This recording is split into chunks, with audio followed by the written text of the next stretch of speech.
आज हम लोग क्लास 6 के साइंस के बुक के चैप्टर 1 को चेक करेंगे, जिसका टाइटल है, इस चैप्टर का नाम है the wonderful world of science. इस चैप्टर में ऐसे कुछ खास है नहीं, इसमें साइंस के बारे में बताया गया है कि साइंस कितना वंडरफुल है। वर्ल्ड के बारे में जानिए। साइंस के बारे में जानने के लिए आपको कैसे जानना होगा? तो science is a way of thinking, ये एक सोचने का नज़रिया है। ऑब्ज़र्विंग, चीज़ों को ऑब्ज़र्व कीजिए और उसको डूइंग थिंग्स टू अंडरस्टैंड, उसको जानने के लिए कुछ कोई आप टेस्ट कीजिए या फिर उसके बाद से उसको अनकवर कीजिए यूनिवर्स के सीक्रेट को। साइंस एक तरह पे देखा जाए तो एक बड़ा सा एडवेंचर है।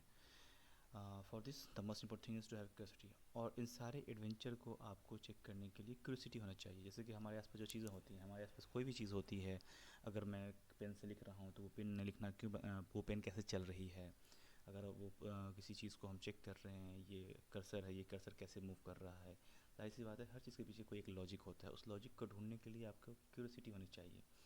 आप अगर साइंस से क्यूरियोसिटी होगी तो आप चेक करेंगे कि एक टिनी ग्रेन्स, मतलब एक छोटा सा दाना, रेत का दाना से लेकर के एक बड़े पहाड़ को, उसके निर्माण की क्या प्रक्रिया रही होगी। उसी तरीके से एक घास के एक पत्ते को लेकर के से जंगल तक के बारे में, बेसिकली साइंस के वर्ल्ड के बारे में बताया गया है कि कितना वंडरफुल है। और आपको क्यूरियोसिटी होनी चाहिए साइंस को जानने के लिए। और हम लोगों के लिए ऐसे इस चैप्टर में कुछ खास है नहीं। आपको कुछ लॉजिक है, कुछ समझाने के लिए के पॉइंट ऑफ व्यू से आपको बताए गए हैं। जैसे कि the most wonderful thing about science is that it is everywhere. Science जो है आपको हर जगह है। अब हर जगह है, इसका मतलब क्या है? हमारे चारों तरफ। हर जगह मतलब हमारे चारों तरफ। ये पूरा यूनिवर्स से देख लीजिए, या आप ओशन के डेप्थ में देख लीजिए, या फिर अपने बगल में आपका कोई एक पेन रखा हो, या कोई पेपर हो। पेपर को बनाने की प्रोसेस क्या है? एक साइंटिफिक वे होता है। या फिर कोई प्लास्टिक का कोई एक बर्तन हो, या आप मोबाइल जो देख रहे हैं, जिस मोबाइल पे आप ये वीडियोस देख रहे हैं, ये सारा ये सब कुछ साइंस ही है। साइंस की बदौलत ही सारी चीज़ें आपको ही हैं। किचन में क्या बन रहा है, आपके प्लेग्राउंड में आप खेल रहे हैं, उसमें कौन सा फोर्स लग रहा है, फिज़िक्स के नियम के तहत आ गया। कुछ केमिकल चेंजेस होते हैं, इसी तरीके से बायोलॉजिकल चेंजेस होते हैं। एक बच्चे का बड़ा होना, कौन सा प्रोसेस होता है, हर एक चीज़ साइंस है। साइंस एक अनएंडिंग जिक्सॉ पज़ल है जो कि कभी ख़त्म नहीं होता है। एक बहुत बड़ा पज़ल है। आप एक चीज़ को ढूंढिए, फिर आपको दूसरा चीज़ मिलेगा साइंस में लेकर के। इसी तरीके से इस चैप्टर में ऐसे कुछ खास है नहीं, 8 पन्ने का चैप्टर है। अब सबसे कॉमन एग्जांपल, पानी आपके पास। पानी को आप बर्फ़ में जमाते हैं, बर्फ़ जमता है, फिर वो बर्फ़ क्या होता है, एक सॉलिड रूप ले लेता है, जो कि एक फिजिकल रूप ले सॉलिड हो जाता है उसका। फिर उसके बाद आप वो कूल करके फिर उसको गर्म करते हैं तो वो स्टीम बन के उड़ जाता है गर्म होने के बाद। तो बेसिकली इस चैप्टर में सिर्फ साइंस के बारे में बताया गया है कि साइंस क्या है, साइंस कहाँ है। आपके चारों तरफ साइंस है। आपको सिर्फ क्यूरियोसिटी होनी चाहिए इसको, इस एडवेंचर पे जाने के लिए। आप क्यूरियस हैं कि नहीं हैं? क्लास 6 के बच्चों से यही उम्मीद की जाती है। We will have an almost unending list of question. अब अगर आपके पास क्यूरियोसिटी होगी तो ही आप क्वेश्चन करेंगे कि आखिर ये काम क्यों हो रहा है, आखिर ये जो चीज़ हुई, ये प्रोसेस क्यों हुआ। और ये प्रोसेस आप हर कुछ देख सकते हैं। सूरज का उगना, सूरज का डूबना, चाँद का निकलना, चाँद का डूबना, तारों का टिमटिमाना, हर एक चीज़ साइंस है। इनको जानने का नज़रिया साइंस है, इनको जानने का तरीका साइंस है। तो ये क्लास 6 के चैप्टर 1 का है। और इसको जानने के लिए क्या है, आपको साइंटिफिक मेथड, साइंटिफिक अप्रोच होना चाहिए। उस तरीके से ही आप जांच पाएंगे। तो science is not just about memorising fact. Science सिर्फ फैक्ट को मेमोराइज़ करने का नाम नहीं है, या फिगर्स को लिखने का, बनाने का, या कोई एक्सपेरिमेंट करने का नाम नहीं है। ये एक प्रोसेस होता है। साइंस एक प्रोसेस है जिसको स्टेप बाय स्टेप प्रोसेस है to help us find answers to our question. हमारे जो भी क्वेश्चन क्यूरियोसिटी से जो पैदा हुए हैं, उनको ढूंढने का step by step process he science कहलाता है। इस चैप्टर में बस इतना ही है। उसके बाद से कुछ एक्सपेरिमेंट्स आपको बताए गए हैं, एक्सपेरिमेंट्स छोटे बच्चों को करने के लिए। बाकी हम लोग के लिए इस चैप्टर में ऐसा कुछ है नहीं। तो आज के इस चैप्टर को यहीं ख़त्म करते हैं। Thanks for watching the chapter 2 NCERT class 6 science की बुक। चैप्टर का टाइटल है diversity in the living world. सजीव जगत में विविधता के बारे में बताया गया। सजीव जगत, लिविंग वर्ल्ड जो होता है हमारे चारों तरफ आसपास, उसकी विविधता के बारे में बताया गया। इस चैप्टर में प्लांट्स के ग्रुपिंग के बारे में, लीव्स का क्लासिफिकेशन किया गया है, पत्तों में विविधता बताई गई, पत्ते में क्या विविधता होती है, प्लांट्स की विविधता क्या होती है। उसके बाद से आपका रूट्स की क्लासिफिकेशन है कि जो पेड़ है उसके जड़ हैं, उनके क्लासिफिकेशन बताए गए हैं कि उसमें क्या विविधता है। बीजों के बारे में बताया गया है कि बीज की क्या क्लासिफिकेशन है। उसके बाद से आपको कुछ साइंटिस्ट के बारे में बताया गया, 2 साइंटिस्ट के बारे में बताया गया है इसमें। एक जानकी अम्मल हैं और एक आपको डॉक्टर सलीम अली हैं, उनके बारे में बताया गया है। और आपके आसपास जो डिफरेंट सराउंडिंग है, डिज़र्ट है, माउंटेन है, टेरेस्ट्रियल हैबिटेट है, एक्वेटिक हैबिटेट है, एम्फीबियंस हैं। अब हम शुरू करते हैं चैप्टर को। तो सबसे पहले आप देखते हैं कि चैप्टर का नाम है सजीव जगत में विविधता। इसमें बताया गया है कि बड़े वृक्ष दूसरों को छाया देते हैं परंतु स्वयं कड़ी धूप में खड़े रहते हैं।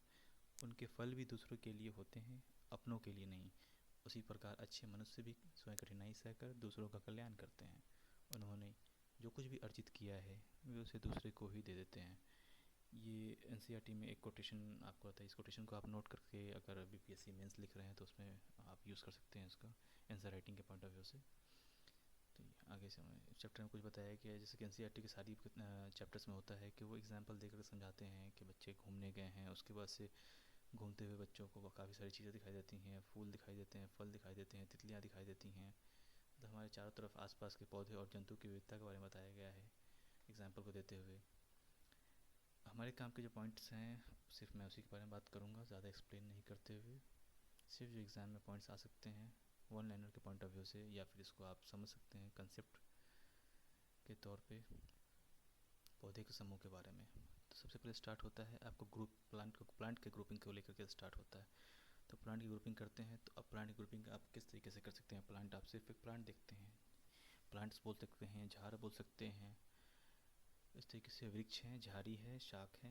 कुछ पौधे बहुत ऊंचे होते हैं, उनके तने मोटे होते हैं, कठोर होते हैं, भूरे और काष्ठीय लकड़ी जैसे होते हैं। उनकी शाखाएं भूमि से दूर तने की कुछ ऊंचाई से निकलना आरंभ होती हैं। तो उनके तने जो होते हैं भूमि से ऊपर जाके स्टार्ट होती है। किसी पेड़ को आप देखेंगे कि उसके तने जो होते हैं, उसके ब्रांचेस जो होते हैं वो नीचे सटे, ज़मीन से सटे हुए नहीं होते हैं। वो कुछ ऊंचाई पे जाने के बाद जो मोटा तना होता है उसमें से निकलना स्टार्ट होते हैं। तो शाखाएं भूमि से दूर तने की कुछ ऊंचाई से निकलना प्रारंभ होते हैं। ऐसे पौधों को वृक्ष कहा जाता है। जैसे कि एग्जांपल के लिए आम का पेड़ आपके सामने है। सेकेंड आपको है झाड़ी नुमा। कुछ पौधों के तने वृक्ष की तरह ऊंचे नहीं होते हैं, मतलब इनके तने जो होते हैं वृक्ष की तरह ऊंचे नहीं होते हैं। इनके क्या होते हैं, लकड़ी जैसे होते हैं, ये हार्ड होते हैं, बट इनके तने कठोर होते हैं। लेकिन वृक्ष के तने के इतने मोटे नहीं होते हैं। ऐसे पौधों को झाड़ियाँ कहा जाता है। इसके एग्जाम्पल गुलाब का पौधा है आपके सामने। कुछ पौधे आकार में छोटे होते हैं, तने कोमल होते हैं, हरे होते हैं, उन्हें शाक कहा जाता है। शाक आप बोलिए तो हर्स बोल सकते हैं, एज अ हर्स उन्हें शाक कहा जाता है। इसके एग्जांपल टमाटर के आपको हो गया पेड़, टमाटर के पौधे हो गए। कुछ पौधे के तने दुर्बल होते हैं और ऊपर चढ़ने और बढ़ने के लिए सहारे की आवश्यकता होती है। सहारे के तौर पे आप उसमें जो आपको क्लाइंबर्स होते हैं, इन्हें आरोही लता कहते हैं हिंदी में, या फिर लता आप कह सकते हैं। क्लाइंबर्स होते हैं आरोही लता, क्लाइंबर्स। ये क्या होते हैं, ये इनको किसी सहारे की ज़रूरत होती है। ये इनको एक रस्सी चाहिए होता है या फिर इनको आसपास के पेड़ चाहिए होते हैं जिनके सहारे से वो ऊपर बढ़ते हैं। कुछ पौधे भूमि की सतह पर फैलकर बढ़ते हैं, उनको विसर्पी लता कहते हैं। इन्हें क्रीपर कहते हैं। वो भूमि की सतह पे ही फैल जाएंगे, क्रीपर होते हैं। अपने आसपास आप कहीं भी गुजरे हैं, जंगल झाड़ देखें तो उसमें आप देखें, क्लासीफाई करें, कुछ आपको नज़र आ जाएंगे छोटे छोटे जो हार्ड होते हैं। कहीं आपको जंगली गुलाब नज़र आ जाएगा, कुछ आपको लता नज़र आ जाएगा, आरोही लता क्लाइंबर्स जो ऊपर की ओर चढ़ता है। कुछ आपको विसर्पी नज़र आ जाएंगे जो कि नीचे फैले हुए हैं, उनको जगह मिलेगा तो चारों तरफ फैल जाएंगे। तो ये हो गया आपको प्लांट्स की ग्रुपिंग। प्लांट्स को आप इस आधार पर ग्रुपिंग कर सकते हैं। नाउ सेकेंड टॉपिक, अब पत्तों के, प्लांट्स के जो पत्ते होते हैं, जो भी पेड़ हैं, पौधे हैं, उनके जो पत्ते होते हैं उनकी ग्रुपिंग के बारे में हो गई। ये छोटे छोटे पॉइंट्स आपको बीपीएससी में कभी भी पूछे जा सकते हैं। अब जैसे कि पौधे की पत्तियाँ, पौधे की पत्ती में भी आप देख सकते हैं सामने आपके एक गुड़हल की पत्ती है, एक केले की पत्ती है, और घास की भी पत्ती बताया गया। अब पत्तियों में क्लासिफिकेशन आप कैसे करेंगे। पत्तियों में क्लासिफिकेशन करेंगे कि आप देख सकते हैं कि यहाँ पे ये जो होता है ये एक मिडल शीरा गया हुआ है, मतलब मिडल वेंस गया हुआ है, इसको शीरा बोलते हैं। ये मिडल वेंस जो गया हुआ है, ये मिडल वेंस इसमें भी है। बट आप देख सकते हैं कि इन दोनों मिडल वेंस के साथ क्या है, इसमें आपको जाली नुमा है। एक निकला, इसमें से एक और निकला, एक और निकला। बट इसमें क्या है कि पैरेलल है, बीच में एक है, उसके समानांतर एक इधर है और एक इधर है। तो दो तरीके से होती हैं। आप इनको इंग्लिश में आप इनको रेटिकुलेट वेनेशन कह सकते हैं या फिर पैरेलल वेनेशन कहते हैं। पैरेलल समानांतर को बोलते हैं, उसका आपको मेंशन है समानांतर शिरा पैरेलल, जो कि एक दूसरे के पैरेलली निकले हुए हैं। और दूसरा होता है जालिका रूपी, ये जाली के तौर पे होता है। आप कोई पत्ता उठाएंगे अपने आसपास, वो दिखेंगे जाली रूपी, उसमें क्लासिफिकेशन है। तो इस दो आधार पर है पौधे की पत्तियों पर पतली रेखाएं, ये जो भी पतली रेखाएं होती हैं इनको वेन्स कहते हैं। वेन्स सिराएं, ये नस के तौर पे आप देख सकते हैं। सिराओं द्वारा दर्शाए गए पैटर्न को शिरा विन्यास कहते हैं। ये जो पैटर्न होता है इनको वेनेशन बोलते हैं इंग्लिश में, और हिंदी में बोलते हैं सिरा विन्यास। दोनों चीज़ मैंने लिख दिया है, आप इसको देख करके समझ सकते हैं। कुछ पत्तियों में मोटी मध्य सिरा के दोनों ओर सिराओं का एक जाल जैसा पैटर्न देख सकते हैं। जैसे मैंने बताया है कि कुछ पत्तियों में क्या होता है कि जो मोटी मिडल वेन होती है उसके दाहिने बाएं आपको एक जाल होता है, एक जाल नुमा होता है। तो इसको जालिका रूपी सिरा विन्यास कहते हैं। जालिका रूपी सिरा विन्यास मतलब रेटिकुलेट वेनेशन, जालिका रूपी सिरा विन्यास। इसके एग्जांपल आपको गुड़हल की पत्ती आपके सामने है। कुछ पत्तियों में सिराएं समानांतर चलती हैं, जैसे कि आपके सामने है ये केले का पौधा, केले का पत्ता, और दूसरा आपको घास का पत्ता। इनमें क्या होता है, पैरेलल चलती हैं, तो इन्हें समानांतर सिरा विन्यास कहते हैं। समानांतर मतलब पैरेलल, सिरा विन्यास मतलब आपको वेनेशन। अगला जो क्लासिफिकेशन है वो रूट की क्लासिफिकेशन है। पौधे के जड़ के पेड़ का जड़ हो या पौधा का जड़ हो, उसकी क्लासिफिकेशन है। तो रूट के क्लासिफिकेशन में बताया गया है कि रूट बेसिकली दो प्रकार के होते हैं। एक मूसला जड़ तंत्र होता है, दूसरा होता है झकड़ा या रेशेदार जड़ तंत्र। तो मूसला जड़ तंत्र को आप टैप रूट सिस्टम बोल सकते हैं, इंग्लिश में इसका नाम टैप रूट सिस्टम है। और झकड़ा या फिर रेशेदार जड़ तंत्र को आप फाइब्रस रूट सिस्टम बोल सकते हैं। तो अब इन दोनों क्लासिफिकेशन में बताया गया है कि इनकी क्या क्या खासियत होती है। तो आपको एग्ज़ाम में क्वेश्चन भी पूछ सकते हैं कि मूसला जड़ तंत्र या फिर टैप रूट सिस्टम की क्या खासियत है, उससे जुड़े आपको एमसीक्यू बना सकते हैं या फिर आपको मिलाने के लिए दिया जा सकता है। तो टैप रूट सिस्टम क्या होता है, वैसे पौधे जिसका एक मेन रूट होता है और दोनों तरफ से छोटे छोटे रूट निकले हुए रहते हैं। जैसे कि एक मुख्य जड़ हो गई और छोटी छोटी जड़ निकली रहती है, पार्श्व जड़ें निकली रहती हैं। ऐसी जड़ों को मूसला जड़ कहते हैं, टैप रूट सिस्टम कहते हैं। सेकेंड जो होता है, खैर इसका एग्जांपल मूसला जड़ सिस्टम का उदाहरण आपको गुड़हल है, गुड़हल के पत्ते हो गए, गुड़हल के पौधे हो गए। उसका आप देख सकते हैं कि आपको एक मेन रूट निकला हुआ है, उसके बाद से उसके राइट एंड लेफ्ट दोनों तरफ छोटे छोटे जड़ निकले हुए हैं, साइड रूट्स जिनको बोलते हैं। नाउ नेक्स्ट, अब दूसरे झाकरा या फिर रेशेदार बोलिए या फिर फाइब्रस रूट सिस्टम बोलिए। इसका क्या होता है, ये एक गुच्छे के मानिंद होते हैं, ये गुच्छे के तरीके होते हैं इनके रूट। ये क्या होता है कि जो भी आपको तना होता है पेड़ का या पौधे का, उसके तने के नीचे एक गुच्छे के तरीके से निकले हुए रहते हैं। पतली जड़ों के गुच्छे के रूप में दिखाई देते हैं, जो तने के आधार से निकलते हैं, तने के बेस से निकलते हैं और उसके बाद से चारों तरफ वो फैल जाते हैं। तो ये हो गया आपको दो रूट सिस्टम, झकरा अथवा रेशेदार, फाइब्रस बोलिए, दूसरा एक tap root system. Next topic है आपको सीड का क्लासिफिकेशन। ओके, उससे पहले आपको ये समझाया गया है कि अब एक कनेक्शन ढूंढने की कोशिश की गई है। क्या आपको इन पौधे की पत्तियों के सिरा विन्यास और जड़ों के प्रकार के मध्य कोई संबंध दिखाई देता है। अब सिरा विन्यास, जैसे कि हमने इससे पहले पढ़ा था कि पत्ती का क्लासिफिकेशन, उसके बाद हमने पढ़ा रूट का क्लासिफिकेशन। तो क्या आपको पत्ते के क्लासिफिकेशन और रूट के क्लासिफिकेशन के बीच में कोई सिमिलरिटीज़ दिखाई देती हैं। जैसे सदाबहार का पत्ता, जो सदाबहार का जो पौधा होता है, उसकी जड़ें होती हैं मूसला जड़, टैप रूट सिस्टम, और पत्तियाँ होती हैं जालिका रूपी सिरा विन्यास, मतलब कि रेटिकुलेट वेनेशन, जालिका टाइप की होती हैं पत्तियाँ। तो क्या इनके बीच में कोई कनेक्शन है, कोई कोई संबंध है, कोई समानता है। दूसरा होता है आपको लेमन ग्रास के पौधे, जिसमें झकरा जड़ें होती हैं। झकरा जड़ मतलब रेशेदार फाइब्रस रूट सिस्टम होता है क्या, और पत्तियां समानांतर सिरान्यास पैरेलल वेनेशन होती हैं। तो क्या इनके बीच समानता है। तो होता क्या है कि जैसे कि जिन पौधों के जालिका रूपी सिरा विन्यास होते हैं, या तो जिन पौधों में रेटिकुलेट वेनेशन होते हैं, उनकी जड़ें जो होती हैं मूसला जड़ें होती हैं, टैप रूट सिस्टम होते हैं उनके में। और जिनके समानांतर सिरा विन्यास होते हैं, जिनके पैरेलल वेनेशन होते हैं, उनमें झकरा जड़ें होती हैं, मतलब कि फाइब्रस रूट सिस्टम या रेशेदार रूट सिस्टम एक ही जगह गुच्छे के तौर पे होती हैं, झकरा होती हैं। अब जैसे एग्जांपल के तौर पे चने का पौधा मूसला जड़ और पत्तियों में जालिका रूपी सिरा विन्यास का एक उदाहरण है। जैसे चने का पौधा आप लेते हैं तो उसका जड़ जो होता है टैप रूट टाइप का होता है, एक जर होगा, और दाहिने बाएं आपको राइट एंड लेफ्ट क्या होगा, छोटे छोटे अलग अलग जर होंगे। और पत्तियां जो होती हैं वो रेटिकुलेट होती हैं, जालिका रूपी होती हैं, शिराविन्यास होती हैं, रेटिकुलेट वेन्स होते हैं। अब गेहूं के पौधे की आप बात करेंगे तो इसका क्या होता है, झकरा जर होती है। झकरा जर मतलब कि fibrous root system, fibrous root system होता है। और पत्तियों में समानांतर शिराविन्यास का उदाहरण होती है। पत्तियां जो होती हैं वो पैरेलल होती हैं। तो एक एग्जांपल सेट करने की कोशिश कीजिए, क्या इन दोनों के बीच में कनेक्शन है? तो जी हाँ, एक कनेक्शन है कि जो भी पौधे जिनमें आपको पैरेलल होंगे वेन्स, उनका रूट सिस्टम क्या होगा, फाइब्रस होगा, झकरा होगा। और जो जो आपको रेटिकुलेट होंगे, जो भी पत्ते के ऊपर आप देखेंगे, आप अपने आसपास कोई भी पत्ता देखें, उस पत्ते में अगर जालिका रूपी है, रेटिकुलेट वेन्स है, तो उसके रूट सिस्टम जो होगा वो टैप रूट होगा, वो मूसल जड़ होगी।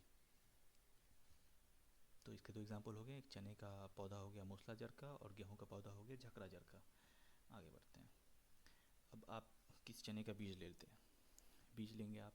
चने के बीज का दो पार्ट में हो आपको डिवाइड होते हैं। चने के बीज जो होते हैं वो और प्रत्येक जो पार्ट होते हैं, चने के बीज हो गए या फिर कोई और आप अनाज ले लें, उनके जिसमें दो ही तो, या तो दो होंगे या तो एक होंगे। अब इसके एग्जांपल बताया गया है कि बीज के क्लासिफिकेशन में द्विबीजपत्री बीज चना में होता है, और एक बीजपत्री बीज मक्के में होते हैं। अब इसका क्लासिफिकेशन क्या है, चने के बीज आवरण के अंदर दो भागों में विभक्त होते हैं। प्रत्येक भाग को बीजपत्र कॉटिलीडन कहा जाता है। जिन पौधे के बीजों में दो बीजपत्र होते हैं उन्हें द्विबीजपत्री कहा जाता है। ये क्या है, कॉटिलीडन है, बीजपत्र। ये दो हो गए तो द्विबीजपत्री या डाइकोटिलीडन कहा जाता है। इंग्लिश में डाइकोटिलीडन कहते हैं, या डाइकॉट भी कह सकते हैं शॉर्ट फॉर्म में।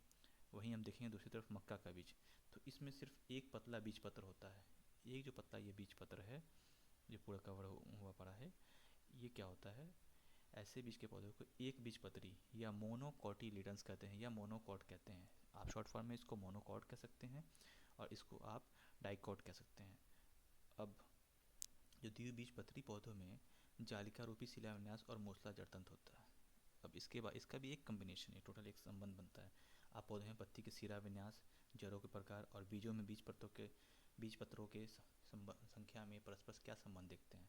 तो जो आपको द्विबीजपत्री पौधे होते हैं जिनके दो बीज के पैटर्न अंदर हैं, डाइकॉट, दो बीज के कॉटिलीडन हैं, बीजपत्र हैं, उनमें जड़ सिस्टम क्या होता है, मूसला होगा, टैप रूट सिस्टम होगा, और पौधे जो होंगे वो जालिका रूपी होंगे, रेटिकुलेट वेंस होंगे। और वहीं अगर इस एक बीजपत्री की बात कर लें तो इनमें रूट सिस्टम जो होगा वो झकरा होगा, फाइब्रस होगा, झकरा होगा, फाइब्रस होगा, और इनमें आपको पत्ते जो होंगे वो पैरेलल होंगे। ठीक है, इसके बाद से आपको आगे इस चैप्टर में इन्वायरमेंट के बारे में बताया गया है कि कैसे आपको आसपास अपने क्रियाकलाप, ये एक्टिविटीज़ हैं। आगे बढ़ते हैं। इस चैप्टर में आपको वैज्ञानिक से परिचय, ये बहुत ही इम्पोर्टेंट, ये सेक्शन जो है आपको सबसे इम्पोर्टेंट सेक्शन में से एक है। अब आप देखते होंगे हर एग्ज़ाम में कुछ ना कुछ क्वेश्चन आते रहते हैं, जैसे कि आपको चिपको आंदोलन के बारे में सब जानते हैं। ये आपको उत्तराखंड में आंदोलन चलाया गया था पेड़ों को बचाने के लिए, पेड़ों को कटने से बचाने के लिए। उसी तरीके से एक आंदोलन साइलेंट वैली बचाओ आंदोलन था। तो साइलेंट वैली बचाओ आंदोलन था, ये कहाँ चलाया गया था, किसने चलाया था? साइलेंट वैली बचाओ आंदोलन को चलाया था जानकी अम्माल ने। ये जानकी अम्माल जो थी एक भारतीय वनस्पति शास्त्री थी। ये एक बोटेनिकल सर्वे ऑफ इंडिया के हेड थी। इन्होंने स्टार्ट किया था सेव साइलेंट वैली, मतलब साइलेंट वैली बचाओ आंदोलन।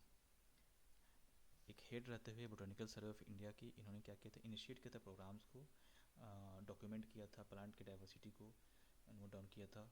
और ये जो आंदोलन है सेव साइलेंट वैली आंदोलन या साइलेंट वैली बचाओ आंदोलन, ये कहाँ पे हुआ था? तो ये आपको हुआ था पलक्कड़, केरला में, केरला के पलक्कड़ ज़िले में। और नदी जो पड़ती है उस वैली में, उसका नाम है कुंथी पूजा रिवर, कुंथी पूजा रिवर। तो ये हो गया आपको जानकी अम्माल के बारे में जानकारी। जानकी अम्माल जो थी वो एक भारत की बोटेनिकल सर्वे ऑफ इंडिया की हेड थी, वो एक साइंटिस्ट आप इनको बन सकते हैं, बोटेनिकल सर्वे ऑफ इंडिया की हेड थी। इन्होंने safe silent valley movement start किया था पलक्कड़, केरला में। रिवर आपको कुंती पूजा रिवर है उसके आसपास। चलिए अब आगे बढ़ते हैं। इन्हीं साइलेंट वैली बचाओ आंदोलन की सफलता की कहानी है कि केरल के पलक्कड़ जनपद में जंगल की वास्तविक कहानी के बारे में बताया गया, कैसे 10 साल केस चलता रहा, उसके बाद से धीरे धीरे करके वो केस को प्रोसेस आगे बढ़ा, अंत में इनकी जीत हुई। आगे विभिन्न परिवेश में पौधे और जंतु। अब पौधे और जंतु के बारे में, पौधे में क्लासिफिकेशन आपने देख लिया, जंतुओं में क्लासिफिकेशन देखना बाकी है। तो जो विभिन्न परिवेश होते हैं, अलग अलग परिवेश होते हैं, जैसे कि गर्म माहौल हो गया, ठंडा हो गया, या फिर बारिश का माहौल हो गया, तो उस परिवेश में कैसे जंतु होते हैं, कैसे पौधे होते हैं। तो जल में गति करने के लिए, अब मछली के बारे में जानकारी आप ले लें, या फिर बकरी के बारे में, यहाँ एग्जाम्पल दिया गया है मछली और बकरी के बारे में, कि क्या जंतु की गति या फिर जंतु का रहन सहन उनके परिवेश पर निर्भर करता है। एग्जाम्पल के लिए जो है कि जल में गति करने के लिए धारा रेखित शरीर होती है, मतलब स्ट्रीम लाइंड, पतला और छरहरा बदन होता है, और पंख होते हैं, इनको फिन होते हैं। वहीं आपको अगर बकरी को देखेंगे, घास वाले क्षेत्र में रहती है, इनकी टांगें होती हैं। जंतुओं के आकार एवं आकृति भी एक दूसरे से भिन्न होते हैं। ये बताने की कोशिश की गई कि जंतुओं में भी विविधता पाई जाती है और पौधों में भी विविधता पाई जाती है, उनके रहन सहन की जगह के आधार पर। अब उसके एग्जाम्पल आपको यहाँ दिया गया है। मरुस्थल में मोटे और मांसल तने युक्त नागफनी के पौधे। अब आप मरुस्थल में देखेंगे, रेगिस्तान में देखेंगे, तो यहाँ कैसे पौधे हो जाते हैं। यहाँ आपको बेसिकली नागफनी, कैक्टस के पौधे पाए जाते हैं, जो मोटे होते हैं और मांसल तने वाले होते हैं। और वहीं आप अगर हिमाचल प्रदेश में देखेंगे, तो हिमाचली क्षेत्र में देवदार के वृक्ष होते हैं। देवदार के वृक्ष जो होते हैं, आपको देवदार के वृक्ष क्या होते हैं, कोनिकल इन शेप होते हैं। कोनिकल, कोन की तरह, जैसे आइसक्रीम का कोन जो आप देखते हैं, वो कोनिकल इन शेप होते हैं। उसको आप हिंदी में बोल सकते हैं शंक्वाकार, शंक्वाकार होते हैं। इनकी शाखाएं लचीली होती हैं और झुकी होती हैं। इनकी शाखाएं जो होती हैं वो लचीली होती हैं और झुकी होती हैं। अब ये क्यों होता है। यहाँ आपको मांसल तना है, पत्तियाँ ज़्यादा नहीं हैं। यहाँ आपको पत्तियाँ बहुत हैं, लेकिन कोन शेप में है। अब इसके बारे में, मरुस्थलीय क्षेत्र में बहुत कम जल उपलब्ध रहता है। शुष्क मरुस्थल दिन में अत्यधिक गर्मी और रात्रि में अत्यधिक ठंड होती है। मरुस्थल में पाए जाने वाले पौधे के मांसल तने को जल संग्रहित कर सकते हैं और उन स्थानों की गर्म परिस्थितियों को सहन करने में पौधों की सहायता करते हैं। तो मरुस्थलीय क्षेत्र में जो होते हैं, उनके तने मोटे क्यों हो जाते हैं, क्योंकि उस हिसाब से एडेप्टेशन होता है, पेड़ अनुकूल ढल जाते हैं कि अगर गर्मी बहुत ज़्यादा है तो जो पानी मिल रहा है उसको मैं अब स्टोर करके रख लूँ, जिस वजह से वो मोटे हो जाते हैं और मांसल हो जाते हैं, ताकि जब ज़रूरत पड़े तो उस जल को इस्तेमाल किया जा सके। और पर्वतीय क्षेत्र में जो होती हैं, जो कोनिकल शेप का रीज़न क्या है, कोनिकल शेप का रीज़न क्या है कि पर्वतीय क्षेत्र में बहुत ज़्यादा हिमपात होता है, बर्फबारी होती है। ऐसी परिस्थिति में जीवित रहने के लिए वृक्षों की बनावट ऐसी होती है कि उन पर बर्फ़ नहीं टिके। तो कोनिकल शेप रहेगा, ऊपर से बर्फ़ गिरेगा तो ये बर्फ़ क्या होगा, नीचे आसानी से फिसल जाएगा। देवदार के वृक्ष की शंक्वाकार आकृति और नीचे झुकी हुई शाखाएं उन्हें आसानी से ऐसा करने में सक्षम होती हैं। तो जो इसका शेप जो होता है, कोनिकल शेप है, इस पर क्या होता है कि इस पर अगर बर्फ़ गिर भी रही है तो इसकी शाखाएं इतनी लचीली और झुकी हुई हैं और इसका शेप ऐसा है कि बर्फ़ इस पर टिकेगी नहीं और पेड़ आपको ठंड में सर्वाइव करेगा, पेड़ गलेगा नहीं, बर्फ़ की मार सह लेगा पेड़। नाउ नेक्स्ट, अब वहाँ जंतु के एग्जाम्पल, एक पौधे के एग्जाम्पल हो गया। अब एक जंतु के एग्जाम्पल होता है, एक जानवर के होता है कि गर्म नस्ल के ऊँट जो होते हैं उनके पैर लंबे होते हैं। ऊँट दोनों जगह होते हैं, एक आपको राजस्थान में भी ऊँट होते हैं और लद्दाख में भी होते हैं। दोनों जगह को मरुस्थल कहा जाता है, दोनों डिज़र्ट ही है। अब राजस्थान में जो गर्म डिज़र्ट है, उसमें जो गर्म मरुस्थल है, उसमें ऊँट के पैर लंबे होते हैं, खुर जो होते हैं, उनके हुफ जो होते हैं, ये खुर का पार्ट हो गया, ये चौड़े होते हैं। अब ये चौड़े क्यों होते हैं कि रेत में बिना धंसे चलने में सहायता करते हैं। और वहीं ठंडे मरुस्थल के ऊँट जो होते हैं, उनकी ऊंचाई और पैर गर्म मरुस्थल की ऊँटों की तुलना में छोटे होते हैं। इनकी हाइट भी कम होती है और इनके पैर भी छोटे होते हैं। इसलिए होते हैं ताकि वो पहाड़ी मरुस्थलीय क्षेत्र में आसानी से चल सकें। जो ठंडा पहाड़ी मरुस्थल क्षेत्र होता है उसमें आसानी से चल सकें, इसलिए छोटे होते हैं उनके पैर। और इनकी साइज़ भी कम्प्लीटली छोटा होता है। आप इनका देखेंगे कि कुबड़ में भी आप देखेंगे कि डिफरेंस है। गर्म मरुस्थल के ऊँट के कुबड़ एक होते हैं, ठंड मरुस्थल के ऊँट के कुबड़ दो होते हैं। गर्म मरुस्थल में पाए जाने वाले ऊँट एक कुबड़ होता है जो भोजन की कमी के दौरान उन्हें जीवित रहने में सहायक करते हैं। वहीं ठंडे मरुस्थल में पाए जाने वाले ऊँटों में दो कुबड़ होते हैं। ये दोनों कुबड़ सर्दियों के अंत में के दिनों में छोटे हो जाते हैं, क्योंकि ठंडे मरुस्थल में अधिक भोजन उपलब्ध नहीं होता है। अब जैसे एक ह्यूमन बॉडी क्या करता है, फैट स्टोर करता है अपने शरीर में, उसका फैट स्टोर करने का जगह पेट के पास होता है एक ह्यूमन बॉडी में। बट एनिमल के स्टोर करने का अलग जगह है, अलग अलग तरीके के एनिमल होते हैं। ऊँट क्या करते हैं, अपने बॉडी के फैट को इस पोजीशन में जमा कर लेते हैं, इस पोजीशन में जमा कर लेते हैं। और ठंड के दिनों में क्या होता है, या फिर लद्दाख के ठंडे मौसम में ज़्यादा वनस्पति नहीं मिल पाती है, इनको भी ज़्यादा वनस्पति नहीं मिल पाती, इनको थोड़ा बहुत मिल भी जाता है बट इनको ज़्यादा नहीं मिल पाता है, जिस वजह से क्या होता है कि ये स्टोर करने के लिए इनके कुबर बने हुए हैं। तो प्रकृति ने सारी चीज़ों को उनके परिवेश के हिसाब से अनुकूलित कर दिया है, अडेप्ट कर लिया, जानवरों ने भी उस हिसाब से अडेप्ट कर लिया है। दूसरा एग्जाम्पल, आप एक ही पेड़, एक ही पौधा, एक जानवर को आपने देखा कि वो दूसरे परिवेश में कैसा है, वहीं उसी जानवर को देखा कि वो दूसरे परिवेश में कैसा है, उसकी बनावट बदल गई, उसका रहन सहन का तरीका बदल गया। अब नीलगिरी के शोला वन के बारे में जानकारी दी गई है कि खूबसूरत लाल फूलों वाला बुरांस या फिर रेड्रोडेंड्रॉन जो होता है, एक पौधा, एक पेड़ होता है, उसकी ऊंचाई काफ़ी कम होती है। तो बुरांस की ऊंचाई कम होती है और उनके पत्ते छोटे होते हैं ताकि वे पहाड़ की चोटियों पर तेज़ हवाओं में जीवित रह सकें। तो इसके बारे में बताया गया है कि ये बुरांस जो सेम पौधा होता है, अगर नीलगिरी के शोला वन में आप देखें और सिक्किम में देखें तो इनमें भी काफ़ी डिफरेंस हो जाता है। नीलगिरी के शोला वन जो पहाड़ी पे हैं, उसमें क्या होती है, बुरांस की ऊंचाई कम हो जाती है, पत्ते छोटे होते हैं ताकि तेज़ हवाओं जो चलती हैं पहाड़ पे, उससे वो बच सकें। उसकी तुलना में सिक्किम के रहने वाले पेमा ने बताया कि पहाड़ों में बुरांस के लंबे पौधे होते हैं, मतलब पेड़ का साइज़ बढ़ जाता है, क्योंकि क्या है कि वहाँ पे उनको जीवित रहने के लिए उतने हार्ड चैलेंजेस नहीं रहते हैं, उतने हार्श मौसम नहीं रहता है। पौधे और जंतुओं को किसी विशेष क्षेत्र में जीवित रहने में सक्षम बनाती हैं। उन्हें अनुकूलन कहते हैं, उन्हें एडेप्टेशन कहते हैं। कोई भी जीव जंतु हो गया, पौधा हो गया, पेड़ हो गया, उस जगह के हिसाब से अडेप्ट कर लेता है वहाँ रहने के लिए। और ना सेकंड जो वैज्ञानिक है उनके बारे में जानकारी दी गई है। सेकंड वैज्ञानिक हमारे हैं सलीम अली। सलीम अली को के बारे में आपको बीपीएससी में काफ़ी बार क्वेश्चन किया जा चुका है, इवन कितने वनडे एग्जाम्स में क्वेश्चन किया जा चुका है। इनके बारे में रहता है कि बर्डमैन ऑफ इंडिया का नाम क्या है, तो बर्डमैन ऑफ इंडिया का नाम है सलीम अली। सलीम अली को टाइटल दिया गया था बर्डमैन ऑफ इंडिया, भारत का पक्षी पुरुष। इन्हें 1976 में पद्म विभूषण से सम्मानित किया गया है। अब इन्हें बर्डमैन ऑफ इंडिया क्यों कहा गया, इन्होंने क्या किया, पूरे भारत की यात्रा की, सभी पक्षियों की एक सूची तैयार की, उनके यात्रा मार्ग और आवासों को भी लिखा। वो लिखने के बाद उन्होंने क्या किया कि 10 खंड की 10 पार्ट की एक पुस्तक श्रृंखला लिखी भारतीय महाद्वीप के पक्षियों के ऊपर। उन्होंने क्या किया, वैसे क्षेत्रों के संरक्षण के उपाय किए। उसमें दो आपको नाम बताया यहाँ मेंशन है। केवलादेव राष्ट्रीय उद्यान भरतपुर राजस्थान में, तो केवलादेव राष्ट्रीय उद्यान जो है राजस्थान में है, और रंगनाथिट पक्षी अभ्यारण्य कर्नाटका में है। इन दोनों जगह का संरक्षण किया। थल पर रहने वाले पौधे और जंतुओं के आवास को थलीय आवास कहते हैं। वन जैसे थलीय आवास में कौन से क्या क्या आ गया, थलीय आवास या फिर टेरेस्टेरियल आपको हैबिटेट, ये आवास की बात हो रही है। अब आवास का क्लासिफिकेशन कैसे होगा, तो थलीय आवास हो गया, जलीय आवास हो गया और उभयचर हो गया। थलीय आवास में आपको पौधे और जंतु दोनों रहते हैं। उसमें क्या होता है, आपको वन हो गया, घास के मैदान हो गए, मरुस्थल हो गए मतलब रेगिस्तान, और पर्वतीय क्षेत्र एवं थलीय आवास के कुछ उदाहरण हैं। जल में रहने वाले पौधे और जंतुओं के आवास को जलीय आवास कहते हैं। उसके एग्जाम्पल हो गए तालाब, झील, नदियाँ, महासागर, जलीय आवास के कुछ उदाहरण। अब उभयचर वैसे वैसे लोग हो गए, वैसे आवास सिस्टम हो गए, वैसे आवास का तरीका हो गया जिसमें जैसे मेढक, ये क्या करते हैं, जल के साथ साथ थल पे भी रह सकते हैं, ये जल के अंदर भी रह सकते हैं, ये थल के अंदर भी रह सकते हैं, तो वैसे को उभयचर कहते हैं। उभयचर को आप इंग्लिश में बोल सकते हैं एम्फीबियन।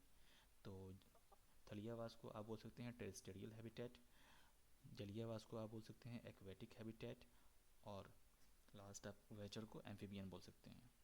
इसके बाद बताया गया है कि पौधे या जंतु का आवास क्षतिग्रस्त हो जाए तो क्या होता है। कितनी बार होता है कि ह्यूमन डेवलपमेंट के लिए वो जल के क्षेत्र को, उस जंगल के क्षेत्र को क्षतिग्रस्त करते हैं, वहाँ डेवलपमेंट के नाम पे अलग अलग प्रोजेक्ट चलाते हैं, जिससे क्या होता है कि उनके आवास, जानवरों के आवास या फिर पौधे के आवास छिन्न भिन्न हो जाते हैं, वो ख़त्म हो जाते हैं, क्षतिग्रस्त हो जाते हैं, वे अपने घर से, भोजन से और अन्य संसाधनों से वंचित हो जाते हैं। तो वैसी चीज़ों के लिए हर देश की सरकार कोई प्रोजेक्ट चलाती है। जैसे बंगाल टाइगर, जो बंगाल टाइगर है उसके लिए एक परियोजना स्टार्ट की गई थी 1973 में, बाघ परियोजना, प्रोजेक्ट टाइगर। ये एक आपका इंपॉर्टेंट पॉइंट है। 1973 में बाघ परियोजना, प्रोजेक्ट टाइगर स्टार्ट की गई थी। सेकेंड आपको 2022 में, अब आपसे पूछा जाएगा चीता रीइंट्रोडक्शन प्रोजेक्ट कब से स्टार्ट किया गया। चीता रीइंट्रोडक्शन प्रोजेक्ट जो है आपको चीता पुनर्वास परियोजना 2022 में स्टार्ट किया गया। इसमें चीतों की संख्या को बढ़ाने के लिए बाहर से चीते मंगाए गए। इसी कड़ी में आपका अगला है ग्रेट इंडियन बस्टर्ड, यानी कि गोंडावन। गोंडावन के लिए क्या किया गया है? गुजरात, राजस्थान और महाराष्ट्र राज्यों में गोंडावन के आवासों को संरक्षित क्षेत्र घोषित किया गया है। अब संरक्षित वन के बारे में जानकारी। पवित्र उपवन, पवित्र उपवन यानी सेक्रेड ग्रोव्स। पवित्र उपवन वह अबाधित वन क्षेत्र है, वो अनडिस्टर्ब्ड पैच ऑफ फॉरेस्ट है जिनका आकार बहुत छोटा से लेकर बहुत बड़ा हो सकता है। इनका संरक्षण स्थानीय समुदाय द्वारा किया जाता है, जो भी वहाँ की जनजाति होती है, कबीले होते हैं, उनके द्वारा उनका संरक्षण किया जाता है। और यहाँ किसी भी जीव जंतु को हानि पहुँचाने, पेड़ को काटने या क्षेत्र को क्षति पहुँचाने की अनुमति नहीं होती है। ये हो गए आपको सेक्रेड ग्रोव्स के एग्जाम्पल, पवित्र उपवन की एग्जाम्पल। ये चैप्टर आपको ख़त्म है। अगर आपको इस चैप्टर के समरीज तो इसमें मेंशन किए हुए हैं, आप चाहे तो यहाँ से इस चैप्टर के समरीज पढ़ सकते हैं, सारांश पढ़ सकते हैं, मेन पॉइंट्स दिए हुए हैं।